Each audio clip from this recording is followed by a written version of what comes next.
no está aquí, ha resucitado. Si hubiéramos sido nosotros los que estábamos acompañando a Jesús y después de los días de haber sido sepultado, había que estar contando los días para ir a la tumba, eso hubiera sido una impresión inmensa. No está aquí, ha resucitado. La fe de los cristianos, la fe del Hijo de Dios, la fe de todo creyente está fundamentada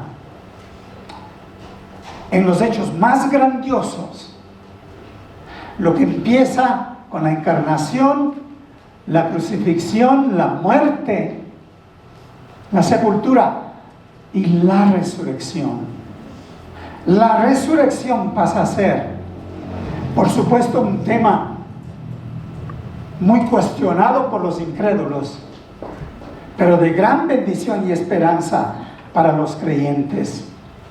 La resurrección se ampara en la fuente única de verdad, la palabra de Dios.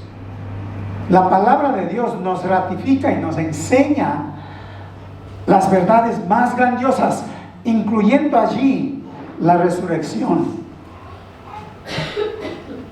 La tradición o las tradiciones obviamente interfieren con la enseñanza de esta verdad, y muchos son los dogmas que interfieren ante esto. Para la mayoría de nosotros venimos desde ese trasfondo de dogmas y tradiciones que aún hasta ahora nos tienen atrapados, porque todavía pensamos que la semana es santa y el resto de las semanas del año, bueno, la escritura o las escrituras nos dicen de una manera muy clara lo que tiene que ver con estas verdades. ¿Sí? Y permítame hacer algunas afirmaciones sobre las tradiciones o sobre estas fiestas religiosas. Ninguna fiesta religiosa que tenga una parte de la historia es digna de tomarla como una enseñanza que viene del corazón de Dios. Son partes tomadas de las Escrituras y de pronto creemos que eso es lo que es. Y es por eso que para muchos todavía tenemos eso que nos ha quedado de la tradición, quienes fuimos religiosos en un tiempo, que la semana es santa, que es la semana de quietud, que es la semana tal vez para reconciliarnos, que es la semana para leer la historia, que es la semana para recordar los hechos más grandiosos. Y bueno, la palabra de Dios no nos da de esa manera la enseñanza. No es así. No por ser una práctica que viene de años o de siglos es lo correcto, para nada. Le puede parecer un tanto incómodo que aquí en la iglesia no celebramos por años lo tradicional de el viernes y todo lo que se hace el viernes. Es que no nos ampara la palabra de Dios. No nos ampara así, de ninguna manera. Frente a todas estas situaciones, no solamente de lo que venía hacia el futuro, sino de lo que aún ha pasado en la historia del pueblo de Israel, Jesucristo ya hizo una declaración sumamente especial. Este pueblo de labios me honra, mas su corazón está lejos de mí. Pues en vano me honran enseñando como doctrinas mandamientos de hombres. Y las celebraciones religiosas nos ha permitido llegar a ese punto. Dogmas y mandamientos de hombres, matizado por la historia verdadera, parte de la historia. En el Antiguo Testamento, permítame citar, hay un momento crucial entre muchos de ellos, que el pueblo se extravió. Y un rey llamado Josías, lo encontramos en Segunda de Reyes, el capítulo 22. Cuando empiezan a reconstruir el templo, como si fuera algo que debería estar guardado y escondido, lo encuentran el libro de la ley. Hasta ese entonces, el pueblo había dejado de adorar y creer en el Señor. Había establecido una serie de actividades religiosas, ídolos a los cuales adoraban el pueblo de Dios. ¿Saben? Nada diferente a lo que podemos hoy como cristianos decir. ¿Es eso lo que pasa con los movimientos religiosos que nos inducen de pronto a adorar lo que no es? Bueno, Josías se encuentra con eso. Y lo conocemos como el avivamiento de Josías, que manda derribar los altares y establece la adoración a Dios y el tomar la palabra de Dios para saber cómo adorar y conocer al Señor. Ya en el Nuevo Testamento viene el Señor Jesucristo, quizá 1000 años más o menos de lo que ocurre con Josías. El Señor, recuerdan, en un día determinado entra al perímetro del templo y dice esta frase grandiosa: escrito está. Ahora, noten eso. Cuando vino a los atrios del templo y vio lo que pasaba allí y dijo, escrito está, no dijo, aquí está Cristo o Jesús o el Dios único. Y van a escucharme, se refiere a las Escrituras y dice, escrito está, dando valor a todo lo que Dios ya había dado al pueblo de Dios. Y añade, mi casa, casa de oración será llamada, mas vosotros lo habéis hecho cueva de ladrones. Es decir, nuevamente, en el tiempo de Josías, el pueblo se había extraviado. Cuando viene el Señor, se encuentra nuevamente con un pueblo extraviado. Hago toda esta introducción para que nos hagamos la pregunta: ¿cómo celebramos los hechos más grandiosos del Señor? ¿Son actividades religiosas? ¿Es que es parte del dogma que nosotros hemos aprendido al margen de lo que dicen las Escrituras? ¿Cómo las celebramos? ¿Las celebramos una vez al año dentro de una semana? Pues volvamos al pasaje que leímos esta mañana. Y antes de volver a la lectura, ¿por qué no oramos? Y quiero hacer lo siguiente: tomar 3 aspectos. Verifiquemos lo que dice el Antiguo Testamento con respecto a la resurrección. Verifiquemos lo que Jesucristo dijo y enseñó con respecto a su resurrección. Y verifiquemos brevemente lo que eso significó para los primeros creyentes. Acompáñenme, oremos y vamos a dar lectura de la palabra. Señor amado, en esta mañana te damos gracias, Padre, por tu palabra que nos conecta todavía con todos los hechos grandiosos. Gracias por ella. Ruego, Padre, que en esta mañana podamos tener las mentes y los corazones atentos a lo que encontramos en ella. Te pedimos que bendigas y bendice a este tu siervo. En el nombre de Jesús. Amén y amén.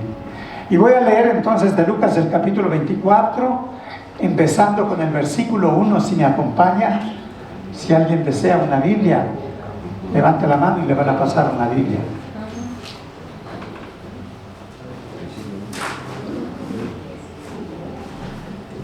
Lucas capítulo 24, versículos desde el 1 en adelante.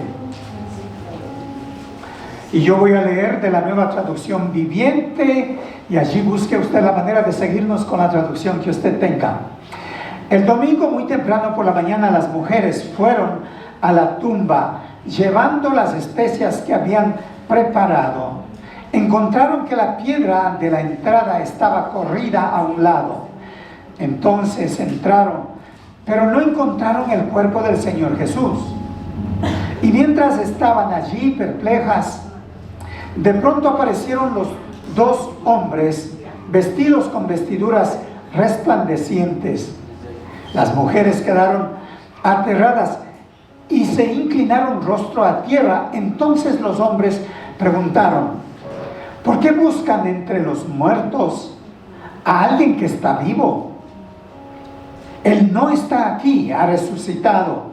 Recuerden lo que les dijo en Galilea, que el Hijo del Hombre debía ser traicionado y entregado en manos de hombres pecadores y ser crucificado, y que resucitaría al tercer día. Entonces, ellas recordaron lo que Jesús había dicho. Así que regresaron corriendo de la tumba a contarles a los 11 discípulos y a todos los demás lo que había sucedido. Fueron María Magdalena, Juana, María la madre de Santiago y varias mujeres más, quienes entraron o contaron a los apóstoles lo que pasó. Pero a los hombres el relato les pareció una tontería y no les creyeron. Sin embargo, Pedro se levantó de un salto y corrió a la tumba para ver por sí mismo. Agachándose, miró hacia adentro y vio solo los lienzos de lino vacíos. Luego regresó a la casa preguntándose qué habría ocurrido.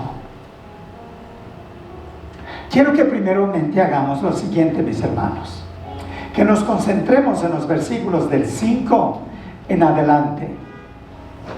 Y estos versículos vuelvo a leer, porque nos habla la parte central de todo este pasaje.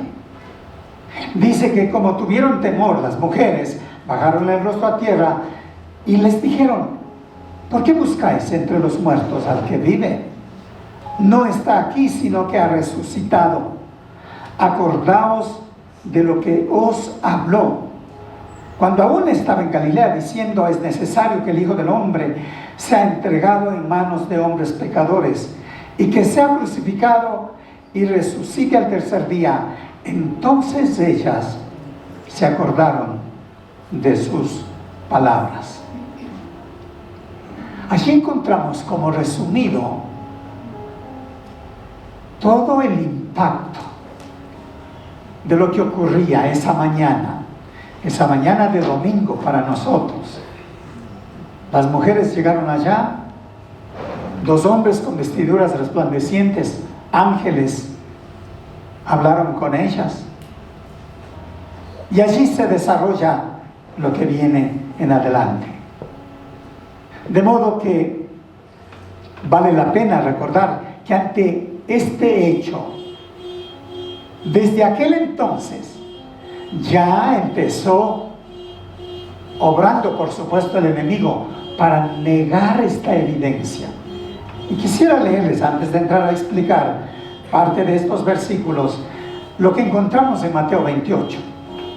Desde el versículo 11 en adelante, noten la manera de cómo buscaban ya planificar, negar esta evidencia. Mientras las mujeres entraban, escuchen esto, entraban o estaban en camino, algunos de los guardias entraron en la ciudad y les contaron a los principales sacerdotes lo que había sucedido. Se convocó a una reunión con los ancianos y decidieron dar a los soldados un gran soborno. Y les dijeron: ustedes deben decir, los discípulos de Jesús vinieron durante la noche y mientras dormían se robaron el cuerpo. ¿Qué les parece? Ese plan realmente absurdo, y no iba a ocurrir de ninguna manera. No iban a darle crédito a este plan. Volvamos nuevamente y verifiquemos lo que encontramos aquí en la palabra del Señor, relacionado a los versículos 5 al 6, donde dice que tuvieron temor las mujeres, bajaron el rostro a tierra, le dijeron: ¿por qué buscáis entre los muertos al que vive? No está aquí, sino que ha resucitado. Y permítanme mencionarles que hay 3 aspectos a considerar aquí, que la pregunta sin duda tiene relación con aquello. Primeramente, este aspecto muy normal de toda persona. Allí estaban las mujeres, y ante la voz de estos hombres con vestiduras blancas, reaccionan con temor. Y esto podría ser tan igual ahora y para nosotros o para cualquier otra persona. Reaccionar con temor. Dice que tuvieron temor. Número 1. Número 2. Recuerden que su devoción, y al inicio del pasaje nos muestra que llevaban especias aromáticas. ¿Para qué? Me hace pensar que las mujeres, cuando fueron al sepulcro, no fueron para buscar al Jesús resucitado, sino fueron para cumplir con una práctica ceremonial y religiosa. Y que no diríamos muchos de nosotros, ¿no? Estar allí y poder, aunque sea muertito, diríamos acá en Ecuador, no, aunque sea muertito, tocarle. Se fueron para cumplir simplemente con un deber muy religioso y muy tradicional, cultural, con especias aromáticas para ponerlo, para dejar allí el cuerpo hasta que se desintegre. ¿Sabe qué indica eso? Bueno, mi tercera observación es que su conocimiento de las Escrituras, su práctica de la fe en aquel momento, pareciera estar muy desconectado con la realidad, y aún con la enseñanza que días anterior el Señor les había dado. Pero allí están, muy alejados o muy alejadas de lo que deberían esperar. Allí estaban para cumplir con aquello. Lo más importante, ir allá y ver al Señor resucitado, no necesariamente estuvo en sus corazones. Puede ser que sí esperaban eso, pero en ese momento no fue así.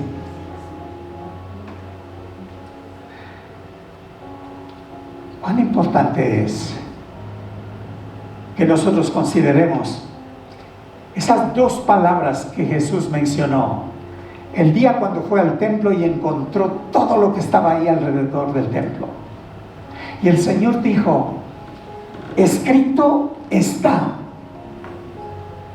Escrito está. Entonces me hace pensar que estas mujeres, en algún momento, aquello que estaba escrito sí habían escuchado en la sinagoga. Deben haber estudiado, deben haber escuchado, deben haber meditado en aquello, deben haber conectado mientras Jesús les enseñaba entre lo que él decía y lo que ya estaba en las Escrituras. Ahora yo les llevo rápidamente algunos pasajes. Isaías es uno de los profetas que mayormente habla de Jesucristo. Pero les voy a llevar a 3 pasajes. El primero está en Isaías 53, desde el versículo 10 en adelante, y les voy a leer lo que dice. Cuando lo arrestaron, no lo trataron con justicia. Recuerde que Isaías está hablando casi 1000 años antes de Jesucristo. Entonces esta línea tiene una relación directa con ¿quién? ¿Quién es el que arrestó? ¿Y quién es el que le trató injustamente? ¿Le viene a la mente la historia? Pilato, ¿no es cierto? Le llevaron a él y allí se consumó todo. Cuando lo arrestaron, no lo trataron con justicia. Vamos adelante. Nadie lo defendió ni se preocupó por él. Al final, por culpa de nuestros pecados, le quitaron la vida. ¿Cómo lo quitaron la vida? Crucificado. Vamos más adelante, el versículo 9. El fiel servidor de Dios murió entre criminales y fue enterrado con los malvados. El Señor Jesucristo fue sepultado. Fue enterrado con los malvados, aunque nunca cometió ningún crimen, ni jamás engañó a nadie. Dios quiso humillarlo y hacerlo sufrir, y el fiel servidor ofreció su vida como sacrificio por nosotros. Y esto implica la propiciación, esa palabra que debemos definirla y conocerla más de cerca, que habla de la justificación, de tomar mi lugar. Y sigue diciéndonos la palabra, por eso Él tendrá una vida larga. Esto implica vida eterna. Llegará a ver sus descendientes y hará todo lo que Dios desea. Si no resucita, no vería los descendientes. Habla de la resurrección. Y podemos mencionar muchos otros pasajes que nos hablan con claridad las Escrituras. La Biblia de aquel entonces, cuando Jesús enseñaba o cuando se enseñaba en las sinagogas, tenía que ver precisamente con todas las Escrituras del Antiguo Testamento, que nos llamaban la parte que se llamaba la Escritura de Moisés, el Pentateuco, que lo llamamos ahora, los profetas y los salmos, y allí se encerraba todo lo demás.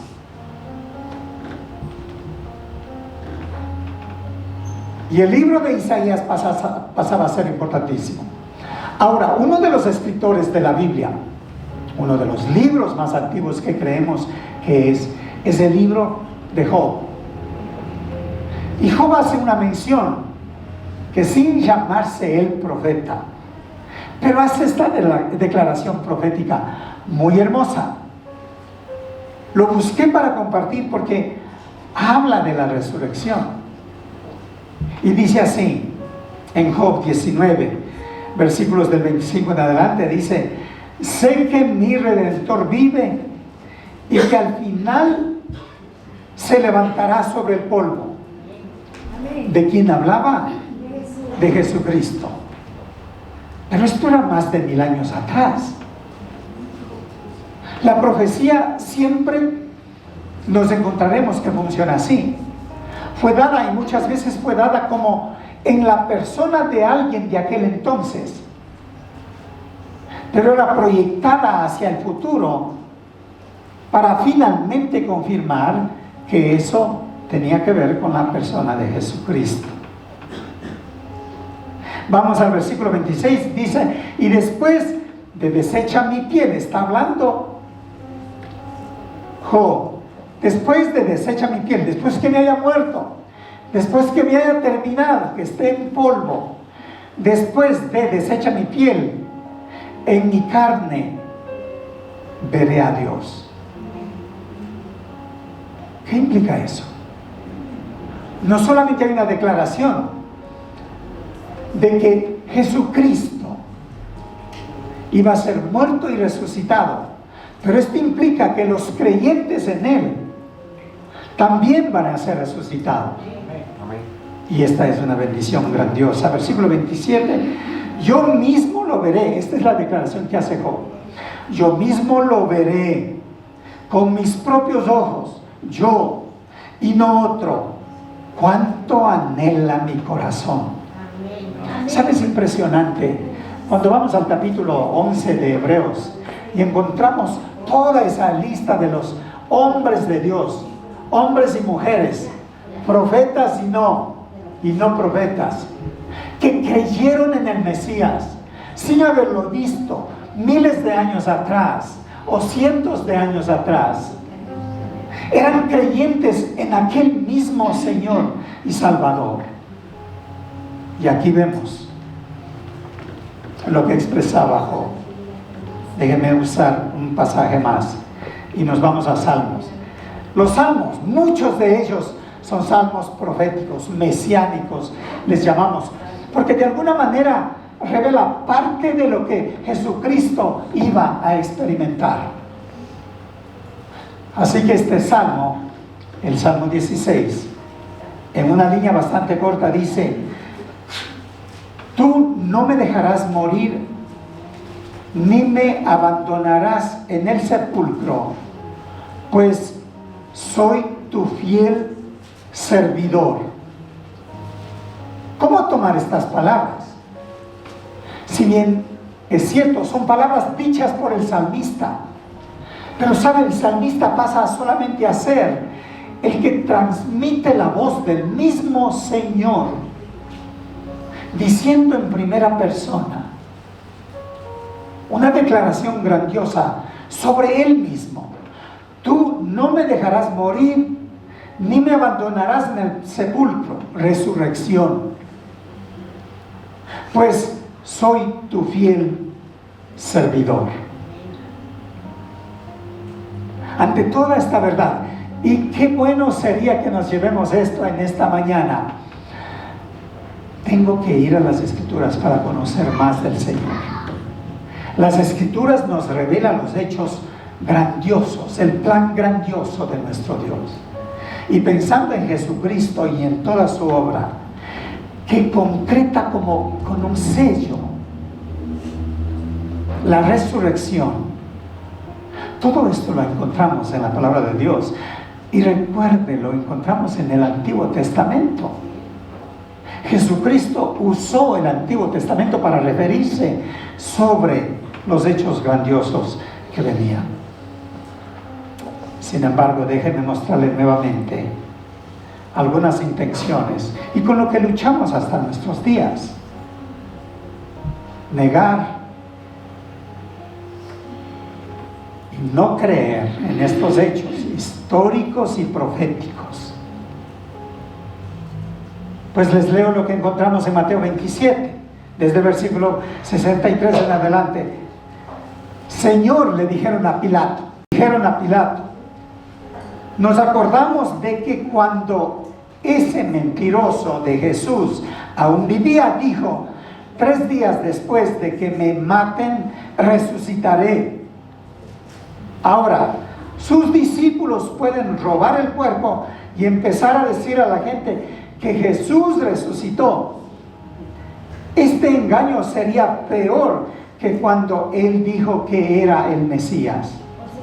Para que no pase esto, ordene usted que unos guardias vigilen cuidadosamente la tumba hasta después del 3er día. Qué mala idea, ¿no? Qué mala idea. No podían concretarse con ese plan. Nunca funcionó ese plan. La intención del hombre todavía es negar esa verdad. Pero esto nos trae entonces aquí, y nos trae mucha luz para mostrarnos, sí, hasta ahora todavía nos encontramos con quienes todavía niegan o buscarán maneras para negar este hecho grandioso. Les pido que vayamos y verifiquemos algunos dichos, enseñanzas del Señor. Y verifiquemos estas afirmaciones por parte de Jesucristo sobre la resurrección. Continuando la lectura de Lucas 24, en los versículos 6 al 7, encontramos lo siguiente, donde decía: acordaos de lo que os habló. Esto decían los hombres, los dos ángeles a las mujeres, no. Acordaos de lo que os habló cuando aún estaba en Galilea, diciendo: es necesario que el Hijo del Hombre sea entregado en manos de hombres pecadores y que sea crucificado y resucite al tercer día. Es grandioso cuando nos encontramos con tantos pasajes acerca de cómo Jesucristo afirma de que Él pasaría por este proceso: la crucifixión, su muerte, sepultura y su resurrección. Así que el primer pasaje que quiero comentarles está en Mateo 16, versículo 21. Y dice así: desde entonces comenzó Jesús a declarar a sus discípulos que le era necesario ir a Jerusalén, padecer de muchos de los ancianos, de los principales sacerdotes y de los escribas, y ser muerto y resucitar al tercer día. Esta era su enseñanza, de manera directa a todos los seguidores del Señor. Por eso es extraño pensar en que las mujeres se fueron allá y se sorprendieron no encontrar el cuerpo del Señor. No, podríamos decir: wow, se sorprendieron que ya resucitó. No, pero se sorprendieron y dijeron: alguien se robó el cuerpo del Señor. Y es por eso, miren, tan importante, ¿no? Acordaos de lo que os habló, estando con vosotros en Galilea, diciendo: es necesario que el Hijo del Hombre sea entregado en manos de hombres pecadores y que sea crucificado y que resucite al tercer día. ¿Sabe? Esta misma enseñanza que lo está contando Mateo, lo cuenta también Marcos. Y en Marcos, el capítulo 8, 31, dice: y comenzó a enseñarles que le era necesario al Hijo del Hombre padecer mucho y ser desechado por los ancianos y por los principales sacerdotes y por los escribas, y ser muerto y resucitar después de 3 días. Y los evangelios lo relatan de muchas maneras, las enseñanzas del Señor sobre su resurrección. Les leo lo que dice Lucas, y Lucas empieza en el capítulo 9, desde el versículo 21 en adelante. Pero Él les mandó que a nadie dijesen esto, encargándoselo rigurosamente y diciendo: es necesario que el Hijo del Hombre padezca muchas cosas y sea desechado por los ancianos, por los principales sacerdotes y por los escribas, y sea muerto y resucite al tercer día. El mismo Señor lo hizo enfáticamente, vez tras vez, a sus seguidores. Pero me encanta un hecho que ocurre luego de que Él resucitó. Y tiene que ver con ese pasaje que encontramos en en Lucas 24. Cuando ya el Señor había muerto y lo habían enterrado, y se encuentra, por supuesto, allá en la tumba. Y los hombres empiezan, después de la muerte del Señor y que se lo enterró, están de camino a Emaús, a su lugar natal, sin duda. Y mientras iban acongojados y tristes por la muerte del Señor, aunque en la conversación dice pero escuchamos que unas mujeres dijeron que el cuerpo ya no estaba en la tumba. Y mientras iban en el camino, se les une al camino, ¿quién? Jesucristo mismo. Y Jesucristo Cristo les pregunta: ¿qué es esta plática de ustedes? Y le dicen: ¿eres tú el único forastero por acá? ¿No has escuchado del Mesías? ¿No has escuchado de Jesucristo? El que fue muerto, está sepultado. Y decía que en 3 días se levantaría, pero hasta ahora no sabemos. Imagínense.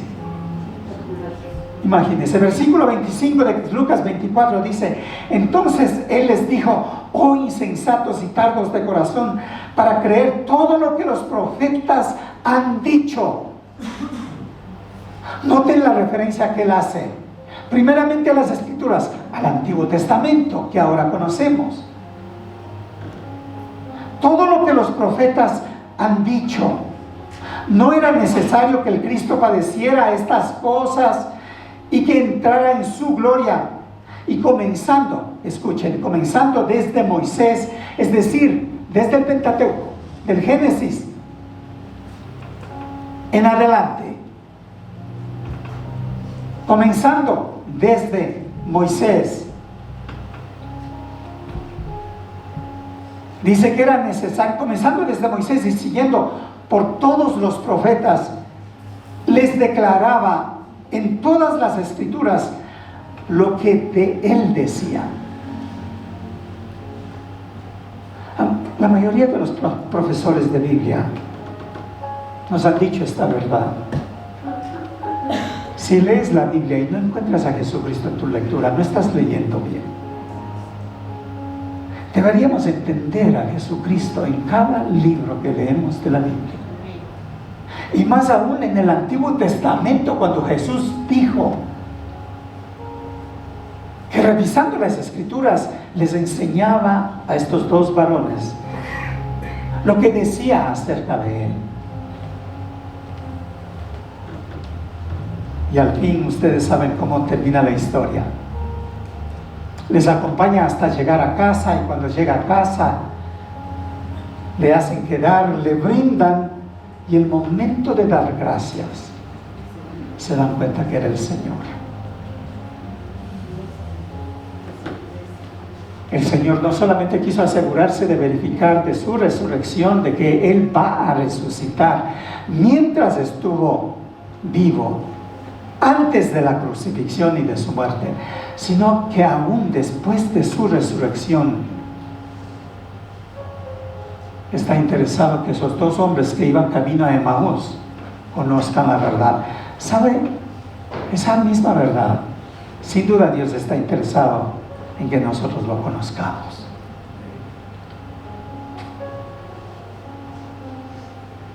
Veamos ahora y verifiquemos algo de lo que ocurre con la fe de los creyentes sobre el Cristo resucitado. El versículo 8 del capítulo 24 de Lucas termina allí diciendo: entonces ellas se acordaron de sus palabras. Es decir, Cristo, el Señor, les había enseñado tanto y tantas veces de su resurrección. Cuando estos 2 ángeles que hablaron con las mujeres les dijeron: ¿no se acuerdan de lo que el Señor les había enseñado acerca de esto? Dice que entonces se acordaron. Entonces ellas se acordaron de sus palabras. Y continúa la Escritura diciendo: se apresuraron y se fueron a contar a los 12. Aunque llegaron y les contaron. ¿Y qué pasó? ¿Por qué les vamos a creer a estas mujeres? Como que parece que dijeron eso, ¿no? Y no les creyeron. Excepto Pedro, que dice que saltó y fue corriendo. Lo que relata Lucas. Fue corriendo. Y se fue y encontró los lienzos vacíos y la tumba vacía. Y se preguntaba: ¿qué es esto que aconteció? Pedro, el Señor ha resucitado. El Señor ha resucitado.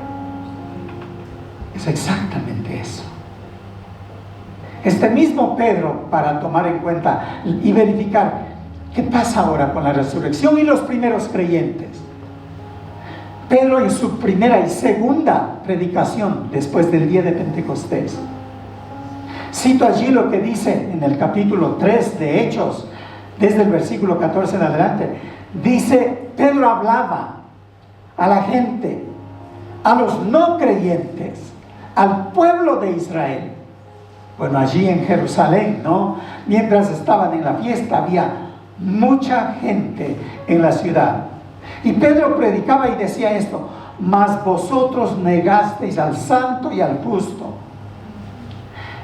y pedisteis que se os dé un homicida, y matasteis al autor de la vida, a quien Dios ha resucitado de los muertos, de lo cual nosotros somos testigos. ¿Saben? La predicación de los creyentes, los primeros creyentes, no podía ser predicación si no involucraba en su predicación con claridad el sacrificio de Jesucristo, su encarnación, su crucifixión, su muerte y su resurrección. Y Pedro cumple con esta verdad. ¿Sabe a quiénes predicaba? No dentro de una iglesia donde está seguros de que lo que predicamos no va a haber una reacción contraria, pero estaba hablándoles al pueblo que crucificó al Señor y diciéndoles de una manera puntual: ustedes mataron al autor de la vida, pero saben, somos testigos de que Él ha resucitado. Esto me hace pensar que la celebración de la Semana Santa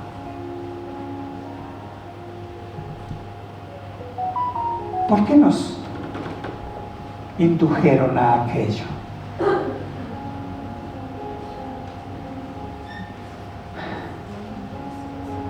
Los hechos más grandiosos están dados para contar a quienes no saben, a quienes no tienen esperanza, a quienes no conocen esta verdad. La resurrección no llegó a ser un acto de mera celebración religiosa. La única celebración donde recordamos su victoria, su resurrección, es durante la cena. Es ese culto de la cena. La resurrección es central al mensaje del Evangelio. No podemos evitar no contar estos hechos grandiosos. La resurrección es el tema para confrontar a los incrédulos, para mostrarles que hay esperanza. La resurrección es el ancla, la garantía de la predicación, de la fe, de la vida eterna. Por eso Pablo hace una aclaración tan linda, y vamos a ir terminando con esto. 1 Corintios 15, desde el versículo 14 en adelante, menciona algunas partes de estos versículos, donde empieza diciendo: y si Cristo no ha resucitado, vana es entonces nuestra predicación, y vana también es la fe de ustedes. Y si Cristo no ha resucitado, la fe de ustedes es falsa. Todavía están en sus pecados. Entonces también los que han dormido en Cristo están perdidos. Si hemos esperado en Cristo para esta vida, solamente somos de todos los hombres los más dignos de lástima. ¿Por qué menciona eso? Porque si predicamos a un Cristo que no ha resucitado, solamente seríamos merecedores de lástima de quienes nos escuchan. Pero no es así. Cristo ha resucitado y Él vive. Gloria a Dios. Y esa es la bendición grandiosa que nosotros podemos compartir. La fe sería cuestionada la predicación sería cuestionada, pero más aún, los que mueren en Cristo no tendrían esperanza de resucitar. Mas no es así con nosotros. 1 Tesalonicenses 4. Hermanos, no queremos que ignoren lo que va a pasar con los que ya han muerto, es decir, creyentes que ya han muerto, para que no se entristezcan como los otros que no tienen esperanza. ¿Acaso no creemos que Jesús murió y resucitó? Todavía puede ser un tema cuestionable. ¿Es que yo voy a resucitar? ¿De verdad voy a resucitar? ¿Qué va a pasar conmigo después que yo vaya al cementerio?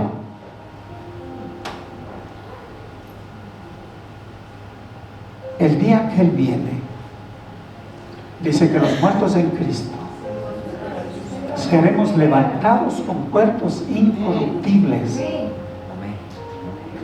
Ya no con cuerpos para experimentar dolor, angustia, para pecar, sino con cuerpos incorruptibles.